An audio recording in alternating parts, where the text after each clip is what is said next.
नमस्कार दोस्तों, कैसे हो आप सभी। उम्मीद करता हूँ अच्छे ही होंगे। मेरा नाम है मोहित, आप देख रहे हो टेक सोनी जी। चलिए दोस्तों, वीडियो को शुरू करते हैं। दोस्तों, वीडियो शुरू करने से पहले यदि आपने अभी तक मेरे चैनल को सब्सक्राइब नहीं किया तो सब्सक्राइब भी कर देना। नोटिफिकेशन बेल आइकन वाले निशान दबाना मत भूलना। और नीचे मेरा इंस्टाग्राम अकाउंट का लिंक है, वहां पे भी मैं अच्छी अच्छी पिक पोस्ट करता रहता हूँ। तो अब हम शुरू करते हैं हमारा most topic, identification of blood cells. ये एक ऐसा टॉपिक है, ये आपने पढ़ लिया तो आपने सब कुछ पढ़ लिया, और ये टॉपिक ही आपने नहीं पढ़ा तो कुछ भी नहीं पढ़ा हेमेटोलॉजी में। हेमेटोलॉजी का सबसे बेसिक और सबसे मोस्ट टॉपिक आता है। आज हम इस टॉपिक में पढ़ेंगे morphology of normal and abnormal forms of RBCs. ध्यान रखना, इस वीडियो को बनाने के बाद जैसे ही वीडियो अपलोड हो जाती है उसके तुरंत बाद आपको पीडीएफ मिल जाएगा, यानी कि इस टॉपिक का भी आपको पीडीएफ मिल जाएगा। और जो जो बच्चे हमारे साथ नए जुड़ते हैं, जो जो स्टूडेंट्स हमारे ग्रुप में नए जुड़ते हैं व्हाट्सएप ग्रुप में, यदि उनको पीडीएफ चाहिए तो हमारे व्हाट्सएप ग्रुप में मैसेज कर दे तो उनको पीडीएफ मिल जाएंगे। और जिनके पास पीडीएफ है वो भी थोड़ा बहुत शेयर करते रहे व्हाट्सएप ग्रुप में, तो इसका पीडीएफ भी आपको मिल जाएगा। ठीक है, जैसे ही वीडियो अपलोड होगी, अपलोड होने के तुरंत बाद मैं ग्रुप में अपलोड कर दूंगा, तो पीडीएफ की टेंशन मत लेना। अब हम शुरू करते हैं morphology of normal and abnormal form RBC. लेकिन आरबीसी की मॉर्फोलॉजी शुरू करने से पहले हमें आरबीसी की मॉर्फोलॉजी या मॉर्फोलॉजी करने की जरूरत क्यों पड़ती है। आइडेंटिफिकेशन ऑफ ब्लड सेल्स, हमें आइडेंटिफिकेशन की जरूरत क्यों पड़ती है ब्लड सेल्स की। ठीक है, तो हम शुरू करते हैं RBC WC platelet. Identification of blood cells, जो डिजीज होती है यानी कि तमाम रोगों के निदान के लिए, फिर विभिन्न डिजीज के डायग्नोस के लिए हम माइक्रोस्कोप द्वारा आइडेंटिफिकेशन कराते हैं ब्लड सेल्स का, यानी कि ब्लड सेल्स की पहचान की जाती है। अब पहचान की जाती है, अब पहचान से ही इंफेक्शन का पता लगता है, उसी हिसाब से ट्रीटमेंट चलता है, उसी हिसाब से डायग्नोस होता है। मान लो अब जैसे हम मेनली हमारा टॉपिक आरबीसी का है, सबको पता है कि आरबीसी कैसी होती है, लेकिन उसके अंदर भी कुछ ऐसे इंफेक्शंस वगैरह होते हैं, कुछ ऐसी डिजीज होती है, कुछ ऐसे परिवर्तन होते हैं, कुछ ऐसे चेंजेस होते हैं जिनके कारण वो अपना शेप बदलती है, कलर बदलती है, साइज बदलती है, इंक्लूजन में भी आता है। तो उसी चीज को हम पढ़ेंगे कि morphology normal and abnormal forms of RBCs, यानी कि आरबीसीज की मॉर्फोलॉजी पढ़ेंगे नॉर्मल में और एबनॉर्मल में। लेकिन इससे पहले जैसे कोई पूछे कि ब्लड सेल्स का आइडेंटिफिकेशन क्यों कराते हैं, तो उसको यह जवाब देना कि विभिन्न डिजीज के डायग्नोस के लिए हम माइक्रोस्कोप द्वारा ब्लड सेल्स की आइडेंटिफाई कराते हैं, आइडेंटिफिकेशन कराते हैं, ताकि हम डिजीज पता लगा सके और इन्फेक्शन है या नहीं वो पता लगा सके। उसी हिसाब से ट्रीटमेंट होता है, उसी हिसाब से उसका रिजल्ट, उसी हिसाब से उसका डायग्नोस किया जाता है। ठीक है, तो वीडियो को शुरू करने से पहले सबसे पहले बता रहा हूँ, वीडियो थोड़ी लंबी हो सकती है, वीडियो को पूरा देखना, स्किप करके मत देखना। और वीडियो को जितना हो सके अधिक से अधिक ग्रुपों में शेयर करा करो, ताकि अधिक से अधिक लोगों को फायदा हो सके। ठीक है, ध्यान रखना, दोबारा बता रहा हूं कि किसी भी चीज के आइडेंटिफिकेशन उसके शेप, साइज, कलर, ये उसमें है या नहीं, ठीक तरह से है नहीं, उन चीजों को देखते कराई जाती है। अब मैंने आपको ब्लड सेल्स की काउंटिंग तो बता दी है। ठीक है, मैंने आपको काउंटिंग पढ़ा दी, जितनी भी ब्लड सेल्स होती है उनकी काउंटिंग बता दी है। काउंटिंग यदि आपने नहीं पढ़ी तो ऊपर आई बटन में लिंक है, आप वहां पे जाकर देख सकते हैं। ठीक है, अब हम पढ़ेंगे काउंटिंग तो मैंने पढ़ा दी, अब आता है हमारा मॉर्फोलॉजी यानी कि आइडेंटिफिकेशन पढ़ेंगे, मृत कोशिकाओं की पहचान कैसे करते हैं, ये चीजें पढ़ेंगे हम। तो वीडियो को पूरा देखना। अब इनमें हम क्या क्या पढ़ेंगे, सबसे पहले morphology of normal and abnormal forms और आरबीसीज। आरबीसीज की मॉर्फोलॉजी पढ़ेंगे। आरबीसीज की मॉर्फोलॉजी में साइज पढ़ेंगे हम, शेप पढ़ेंगे, कलर, इंक्लूजन्स। ये इंक्लूजन्स क्या होता है ये मैं आपको बताऊंगा, ये आपने कहीं भी नहीं पढ़ा होगा, बुक में तो है, बुक में आप रट मार लोगे, लेकिन रट मारने से कुछ नहीं होगा, समझना बहुत ज्यादा जरूरी है। उसके बाद इमेचर फॉर्म्स और उसके बाद अरेंजमेंट। तो ये 6 टॉपिक पढ़ेंगे हम आरबीसीज में, यानी कि morphology normal and abnormal form RBCs में टोटल 6 टॉपिक पढ़ेंगे। तो हम शुरू करते हैं हमारा। सबसे पहले बात करेंगे हम आरबीसी का साइज। सबको पता है कि 7.8 माइक्रोमीटर साइज होता है आरबीसी का, गोल राउंड फिगर की होती है आरबीसी। लेकिन अगर मैं आपसे पूछूं कि आरबीसी दिखती कैसे एक्चुअल में, किन किन डिजीज में, किन किन ग्रुपों में अपने हिसाब से चेंजेस करती है, कलर में चेंज, साइज में चेंज, शेप में चेंज, ठीक है, तो वो यहां पे हम पढ़ेंगे। सबसे पहले ये कुछ टर्म्स होती है, मेडिकल टर्म्स, इनको रटना जरूरी है। ये आपने कहीं एग्जाम में आया और ये चीज आपने लिख दी तो एग्जामिनर आपको बिड़ते नंबर देगा। ध्यान रखना, ये कोई 20 नंबर का टॉपिक नहीं है, केवल 5 या 10 नंबर का टॉपिक है, लेकिन एग्जाम के हट के आप प्रैक्टिकल नॉलेज लोगे तो ये बहुत मोस्ट टॉपिक हो जाता है। प्रैक्टिकल और थ्योरी वाइज दोनों ही रूपों में मोस्ट है। लेकिन अब हम पढ़ेंगे आरबीसी साइज। सबको पता है 7.8 माइक्रोमीटर होती है आरबीसी साइज। साइज के अकॉर्डिंग अलग अलग नामों के रूप से जानी जाती है, यानी अलग अलग नाम से जानते हैं हम आरबीसी को। ठीक है, जैसे नॉर्मोसाइट, मैक्रोसाइट, माइक्रोसाइट और एनिसोसाइटोसिस। ये टोटल 4 तरह की होती है आरबीसी, यानी कि आरबीसी का जो साइज होता है टोटल 4 तरह का होता है। सबसे पहले बात करेंगे नॉर्मोसाइट आरबीसी, सामान्य लोहित कोशिका। इनको हिंदी में बोलते हैं सामान्य लोहित कोशिका। आपको दिख नहीं रहा है तो मैं जो बोल रहा हूं उसी से आप लिख सकते हैं, सामान्य लोहित कोशिका, नॉर्मोसाइट जिसे हम बोलते हैं। ठीक है, अब नॉर्मोसाइट क्यों बोलते हैं इसको? इसमें आरबीसी जो बिल्कुल सामान्य रूप में रहती है, जो इसका साइज होता है जनरल साइज उसी में रूप में रहती है, इसलिए इसको हम बोलते हैं नॉर्मोसाइट। ठीक है, अब हम बात करेंगे अगला मैक्रोसाइट। मैक्रो का मतलब होता है बड़ा, सामान्य आकार से बड़ा। मैक्रोसाइट यानी कि वृहत लोहित कोशिका। अब सामान्य आकार से यदि आरबीसी बड़ी होती है तो इसे मैक्रोसाइट बोलते हैं। ठीक है, सामान्य आकार से यदि आरबीसी बड़ी होती है तो उसे मैक्रोसाइट बोलते हैं। ये देखो सामान्य आकार से बड़ी है इसलिए इसको हम मैक्रोसाइट बोलते हैं। अब हम बात करेंगे माइक्रोसाइट। माइक्रो का मतलब होता है छोटा। अब माइक्रोसाइट को बोलेंगे लघु लोहित कोशिका। वही सामान्य आकार से यदि आरबीसी छोटी है तो उसे बोलेंगे माइक्रोसाइट आरबीसीज। ठीक है, अब हम बात करेंगे एनिसोसाइटोसिस। ये पढ़ लिया आपने। ठीक है, अब हम बात करेंगे एनिसोसाइटोसिस। एनिसोसाइटोसिस क्या होता है? विषम कोशिका। विषम कोशिका क्या होता है? सामान्य आकार में पर्याप्त असमानता। सामान्य आकार में पर्याप्त असमानता। ये पर्याप्त असमानता क्या है? यानी कि एनिसोसाइटोसिस में आरबीसी जो होती है उसमें पर्याप्त मात्रा में असमानता होती है। असमानता का मतलब साइज उसका वही रहेगा। ठीक है, वही साइज रहेगा उसका नॉर्मोसाइट, लेकिन दोस्तों उसमें अंदर जो है खाली रहेगी। मेनली आरबीसी भरी होती है अंदर से, वो मैं आपको आगे पढ़ाऊंगा। लेकिन इसमें पर्याप्त असमानता में एनिसोसाइटोसिस में आरबीसी बीच में से होल कर लेगी, खाली रहेगी। ठीक है, वो खाली कैसे रहेगी, इस टर्म्स को क्या बोलते हैं वो मैं आपको आगे पढ़ाऊंगा। तो हमने पढ़ लिया आरबीसी का साइज बहुत मोस्ट है। ठीक है, केवल आपको डायमीटर याद नहीं रखना है, इसके अकॉर्डिंग जो किन किन नामों से पुकारा जाता है आरबीसी को वो याद रखना है। 7.8 माइक्रोमीटर इसका डायमीटर है। अब टोटल 4 रूपों में इसको जाना जाता है, नॉर्मो, मैक्रो, माइक्रो, एनिसो। तो टोटल 4-5 रूपों में इनको जाना जाता है, तो इसको याद रख लेना तो आपके लिए ज्यादा आसान होगा। ठीक है, अब दोस्तों अगला जो पॉइंट आता है इसमें वो है आरबीसी शेप। अब आरबीसी का शेप पढ़ेंगे। साइज मैंने आपको बता दिया था, अब है इसका शेप। अलग अलग डिजीज के हिसाब से इसके शेप चेंज होते रहते हैं, अलग अलग इन्फेक्शन के हिसाब से इसके शेप चेंज होते रहते हैं। इन शेप को देखते ही उन डिजीज का पता लगाया जाता है, उनका डायग्नोस किया जाता है। ठीक है, अब बात करें आरबीसी शेप। टोटल ये 8 रूपों में होती है। वैसे रूपों में इसके कम से कम बहुत रूपों में होती है, लेकिन आपके सिलेबस में टोटल 8 ही रूप है। ठीक है, सबसे पहले बात करें कि आरबीसी का शेप कैसे होता है। सिंपल है, मैंने आपको पढ़ा दिया था। आरबीसी का शेप होता है वृत्ताकार, किनारों पे से मोटी होती है, बीच में से पतली होती है, राउंड शेप में होती है। जैसे मैंने आपको पहले बता दिया था कि अलग अलग डिजीज के हिसाब से इसके शेप चेंज होते रहते हैं। तो वो शेप एक बार आप पढ़ लीजिए, इनको रटना पड़ेगा और इनको समझना पड़ेगा। ठीक है, रटना तो पड़ेगा और इनको समझना पड़ेगा, ताकि आप जब पीबीएफ बनाए और उसमें ऐसा कोई शेप आए तो आप तुरंत बता सके कि ये डिजीज है।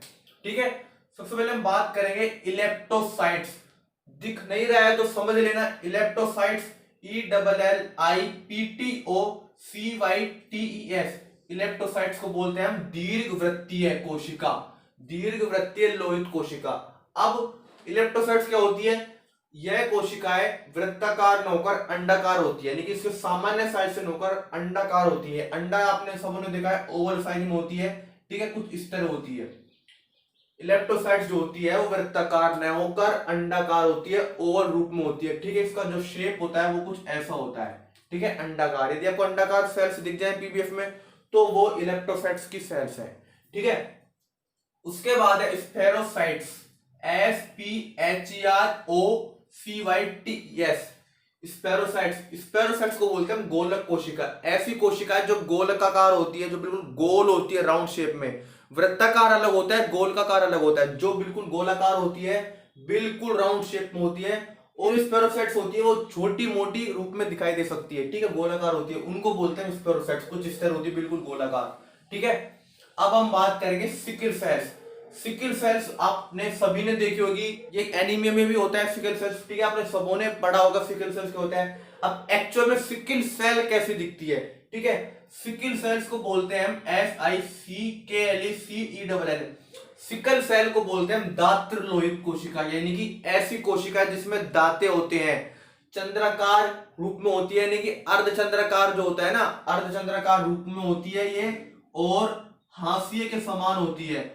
ठीक है। हाशिया आपने नहीं देखा होगा, जो हमारे किसान भाई बहन है वो फसल काटते हैं, जो फसल काटने वाला जो हाशिया होता है ना, क्वेश्चन मार्क का ऊपर वाला हिस्सा कुछ इस प्रकार होती है, दांतेदार होती है ये, ठीक है, और आगे से नुकीली भी कभी कभार हो जाती है। तो सिकल सेल में आपको पढ़ लिया कि कैसा इसका शेप होता है सिकल सेल में। अब हम बात करेंगे पोइकिलोसाइट्स, POIKILOCOITES, पोइकिलोसाइट्स। ऐसी कोशिका जो विषम लोहित कोशिका होती है, ठीक है। अब विषम लोहित कोशिका ये पोइकिलोसाइट्स जो होती है वो अव्यवस्थित होती है, यानी कि इमेच्योर रूप में होती है। अब इमेच्योर रूप में कैसे होगी, आज तो इसका सेम रहेगा, लेकिन इसके बाद जो दाने दाने दिखाई देंगे, यानी कि इमेच्योर रूप में होते ठीक तरह से नहीं होती है, ठीक है। अब हम बात करेंगे स्टोमेटोसाइट्स। स्टोमेटोसाइट्स STOMATOCYTES, स्टोमेटोसाइट्स। अब ये जो स्टोमेटोसाइट्स क्या होता है, सेंटर में दरार, आरबीसी में केंद्रक नहीं पाया जाता, लेकिन आरबीसी में जो आरबीसी जो सेंटर वाला पार्ट होता है, आरबीसी का जो ये वाला पार्ट होता है, इसमें हल्का सा आपको दरार दिख जाएगा, तो उसे बोलते हैं हम स्टोमेटोसाइट्स, ठीक है। उसके बाद आती है हमारी टारगेट सेल्स। ये टारगेट सेल है, टारगेट सेल ये भी आरबीसी की शेप में आती है। अब टारगेट सेल में जो आरबीसी का सेंटर वाला पार्ट जो होता है वो बिल्कुल गाढ़ा होता है, गाढ़ा बोले तो बिल्कुल डार्कनेस दिखाई देगा आपको और भरा हुआ दिखाई देगा, उसको बोलते हैं हम टारगेट सेल, ठीक है। अब बात करते हैं हमारा इसकी जो साइट्स SCHIZOCYTES, इसको बोलेंगे हम इसके जो साइट्स, ठीक है। अब ये स्क्लेरोसाइट्स कैसी होती है, ऐसी सेल्स जो टूटी फूटी दिखाई देती है, इमेच्योर फॉर्म में दिखाई देती है, ठीक है, पेंसिल के रूप में भी दिखाई दे जाती है, बहुत छोटी छोटी दिखाई दे जाती है, टूटी फूटी इमेच्योर रूप में दिखाई देती है आपको कुछ इस तरह, ठीक है, इस तरह दिखाई देगी, बिल्कुल आपको एक तरीके से विखंडित कोशिका दिखाई देगी ना, उसको बोलते हैं हमारे स्क्लेरोसाइट्स, ठीक है। अब अगला जो आता है 8वें नंबर का, वो है एक्थेंथोसाइट्स, ACANTHOCYTES, एक्थेंथोसाइट्स पढ़ेंगे हम। एक्थेंथोसाइट्स में क्या होती है, जो आरबीसी सेल्स जो होती है वो कांटेदार दिखाई देती है। अब कांटेदार डिस्क के रूप में भी दिखाई दे सकती है, पेंसिल के रूप में भी दिखाई दे सकती है, गोल रूप में भी दिखाई दे सकती है। तो वो ऐसी सेल्स जो कांटेदार दिखाई देती है उसे हम बोलते हैं एक्थेंथोसाइट्स, ठीक है। अब हम बात करेंगे आरबीसी का कलर, ठीक है। ये आपने पढ़ लिया आरबीसी की शेप, टोटल 8 शेप होती है। अब इनका नाम याद है, उच्चारण याद है, प्रोनाउंसिएशन सही ढंग से याद है, तो आप इनका साइज भी देख सकते हो। लेकिन जब आप पीबीएफ करो, पीबीएफ की स्लाइड देखो, ठीक है, माइक्रोस्कोपी करो आप मोर्फोलॉजी आरबीसी की, तो आपको ये शेप दिखते हैं तो आप पता लगा सकते हो, ठीक है। तो अब हमने पढ़ लिया आरबीसी का शेप। अगला जो टॉपिक है हमारा वो है आरबीसी का कलर। कलर भी आरबीसी में अलग अलग हिसाब से चेंज होते हैं। आरबीसी का जो कलर होता है वो ऑरेंज पिंक कलर का होता है, लेकिन ऑरेंज पिंक जो होता है वो हमको कलर जब दिखाई देता है जब स्टेन की गई होती है स्लाइड, यानी कि हमारी जो पीबीएफ की जो स्लाइड है वो यदि स्टेन है, यानी कि स्टेन्ड फील्ड में हमें कलर ऑरेंज पिंक कलर का दिखाई देता है। यदि स्लाइड स्टेन नहीं की गई है, अनस्टेन्ड फील्ड में बिल्कुल फीकी दिखाई देते, कोई कलर हमको नहीं मिलता है। अब एक बात की याद रखना दोस्तों, आरबीसी का कलर डिपेंड करता है पेशेंट के हीमोग्लोबिन पे या हीमोग्लोबिन पे, ठीक है, सिंपल सी बात है। आरबीसी का कलर डिपेंड करता है हीमोग्लोबिन में, हीमोग्लोबिन ज्यादा होगा तो कलर भी उसका ज्यादा होगा, आरबीसी का मतलब अधिक कलर की दिखाई देगी, हीमोग्लोबिन कम होगा तो कलर भी कम होगा, ठीक है। अब हम आरबीसी का कलर के हिसाब से इसको 3 रूपों में बांटा गया है, नॉर्मोक्रोमिक, हाइपरक्रोमिक और हाइपोक्रोमिक। नॉर्म मतलब जहां जाए वो सामान्य है, यानी कि आरबीसी ऐसी आरबीसी सेल्स जिनका रंग सामान्य हो और उनका हीमोग्लोबिन भी नॉर्मल हो तो उसे बोलते हैं नॉर्मोक्रोमिक। अब अगला आता है हाइपरक्रोमिक, ऐसी सेल्स जिसका रंग, जिसका कलर डार्क हो और गहरी रूप में दिखाई देती हो, भरी हुई रूप में दिखाई देती हो और उसका हीमोग्लोबिन भी ज्यादा है तो उसको बोलेंगे हाइपरक्रोमिक आरबीसी सेल्स। अगला जो आता है हाइपोक्रोमिक, हाइपो से पकड़ो आप, ऐसी सेल्स जो फीकी दिखाई देती है, जिसका कलर भी हल्का है, जो बिल्कुल फेड दिखाई देती है और उसका हीमोग्लोबिन भी कम है, उसको बोलेंगे हाइपोक्रोमिक। तो 3 टर्म्स मैंने आपको बता दी, नॉर्मोक्रोमिक, हाइपरक्रोमिक और हाइपोक्रोमिक। सामान्य वर्णी, असामान्य वर्णी और अल्पवर्णी, कुछ इस तरह है ये, ठीक है। सामान्य वर्णी, अतिवर्णी और अल्पवर्णी, कुछ इस तरह है, ठीक है। तो आरबीसी का जो कलर होता है वो हीमोग्लोबिन पर डिपेंड होता है, हीमोग्लोबिन अधिक है तो आरबीसी कलर अधिक आएगा, हीमोग्लोबिन कम है तो आरबीसी कलर भी कम आएगा, ठीक है। तो हीमोग्लोबिन से भी आप देख सकते हो कि इसका कलर कैसा हो सकता है, ठीक है। लेकिन यदि आपने स्लाइड को ठीक तरह से स्टेन नहीं किया है, पीबीएफ को ठीक तरह से स्टेन नहीं किया है, तो भी आपको कुछ वेरिएशन देखने को मिलेगा। तो हमने टोटल 3 पॉइंट क्लियर कर लिए, आरबीसी का शेप, आरबीसी का साइज और आरबीसी का कलर। ठीक है, तीनों ही बेसिक है लेकिन मोस्ट भी हो सकते हैं। एग्जाम में आए चाहे ना आए, लेकिन प्रैक्टिकल रूप में ये मोस्ट है। यदि आप लैब में काम कर रहे हो और पीवीएफ देख रहे हो और आपको यही नहीं आता तो कुछ भी नहीं आता। ठीक है, एक बेसिक है। फर्स्ट ईयर में आपको बेसिक ही सीखने को मिलेगा, हेमेटोलॉजी में आपको बेसिक ही सीखने को मिलेगा फर्स्ट ईयर में। ठीक है, ये एक बेसिक है, हो सकता है एग्जाम में नहीं है, लेकिन इसको रटना जरूरी है, इसको समझना जरूरी है, इसको प्रैक्टिकल रूप में करना जरूरी है। अब दोस्तों अब हम देख लेते हैं इंक्लूजन्स, जिसे बोलते हैं हम अंतर्वेशन। अब ये क्या चीज है दोस्तों? वैसे एग्जाम में तो कम पूछ जाती है, लेकिन आपको पता होना जरूरी है। ठीक है, ये जो चीज है इसे आप रट के ही समझ सकते हो, तो इसे रटना ही पड़ेगा। जो इंक्लूजन्स में लिखवा रहा हूँ, कुछ मैंने लिखवाए हैं टोटल 4 प्रकार के, 4 प्रकार के लिखवाए हैं। वैसे 7 या 8 प्रकार के आपको बुक में मिल जाएंगे, तो अब इसको बुक में से पढ़ लेना और इसको रटना पड़ेगा। ठीक है, ये वाला जो पार्ट है ना, इसको रटना पड़ेगा। तो टोटल मैंने कुछ लिखवा दिए हैं और कुछ बुक में से है, तो बुक में से आप पढ़ लेना। ठीक है, अब मेनली मैं आपको बता देता हूं कि इंक्लूजन होता क्या है। देखिए, एक होता है आरबीसी का शेप, एक होता है आरबीसी का साइज, एक होता है आरबीसी का कलर। अब ये जो इंक्लूजन है ना, अब इंक्लूजन में आरबीसी को डीपली आइडेंटिफाई करते हैं। यानी कि आरबीसी है, आरबीसी के अंदर डीपली में जाते हैं, डीपली तरीके से इसको आइडेंटिफाई करते हैं, गहराई में देखते हैं। यानी कि सिंपल सी बात आप मानो कि आरबीसी के अंदर जो कण उपस्थित होते हैं ना, उनको इंक्लूजन्स बोला जाता है, उनको अंतर्वेशन बोला जाता है। हो सकता है अलग अलग बुक में अलग अलग लिख रहा हो, अलग अलग वीडियोस में अलग अलग बता रहे हो, लेकिन इसका मेन फंडा यही है। मैंने खूब रिसर्च कर ली। इंक्लूजन होता है आरबीसी के अंदर एक प्रकार की फॉर्म्स उपस्थित होती है। ठीक है, इंक्लूजन समझ में आ गया। दोबारा बता रहा हूं, बहुत से डिजीज में या बहुत से इन्फेक्शन में, बहुत से रोगों में, बहुत से इन्फेक्शन में आरबीसी के अंदर एक कण उपस्थित हो जाते हैं, जिन्हें हम इंक्लूजन बोलते हैं। ठीक है, कण बोले तो उसको डीपली, जैसे आरबीसी है, ठीक है, आरबीसी के अंदर ऐसे कुछ कण ही बोलो आप उनको, कुछ कण ऐसे हो जाते हैं, डिजीज में हो जाते हैं। ठीक है, और जैसे इन्फेक्शन वगैरह में हो जाता है, अब उनको आइडेंटिफाई करते हैं तो उन डिजीज का पता लगा जाता है, उनका डायग्नोस किया जाता है। ठीक है, एग्जाम्पल ग्रुप में मैंने टोटल 4 लिखे हुए हैं, जैसे न्यूक्लिएटेड रेड ब्लड सेल्स, यानी कि एनआरबीसी जिसे बोलते हैं। एनआरबीसी क्या है? एनआरबीसी जो होती है वो इमेच्योर आरबीसी होती है। ये सब इमेच्योर आरबीसी का ही रूप है, अपरिपक्व आरबीसी, जिसके अंदर कोई आरबीसी के अंदर कोई फॉर्म उपस्थित हो या कण उपस्थित हो या फिर कोई सी डिजीज हो, जो इंक्लूजन जिसे हम बोलते हैं, उनको, उन सभी आरबीसी को बोलते हैं इमेच्योर आरबीसी। तो इसे हम इमेच्योर आरबीसी बोलते हैं एनआरबीसी को। तो एनआरबीसी को इरेथ्रोब्लास्ट भी कहा जाता है, जो केवल हिमोलाइटिक डिजीज में ही देखने को मिलती है। यानी कि बच्चों में जो न्यूबॉर्न में जो हिमोलाइटिक डिजीज होता है, उन्हीं में ही एनआरबीसी देखने को मिलती है, इरेथ्रोब्लास्ट कहा जाता है जिसे हम। अब दोस्तों, मलेरियल पैरासाइट में जो पेशेंट होता है उसकी आरबीसी में प्लाज्मोडियम होता है। प्लाज्मोडियम क्या है? प्लाज्मोडियम मलेरिया का वाहक है। ठीक है, ठीक है, प्लाज्मोडियम जैसे आपको पता है मादा एनक्लीज मच्छर, वो हम डिटेल में नहीं पढ़ेंगे। अब प्लाज्मोडियम जो होता है वो आरबीसी के अंदर उपस्थित होता है, यानी कि ये भी एक कण के रूप में, एक डॉट के रूप में आरबीसी के अंदर प्रेजेंट होता है ये प्लाज्मोडियम।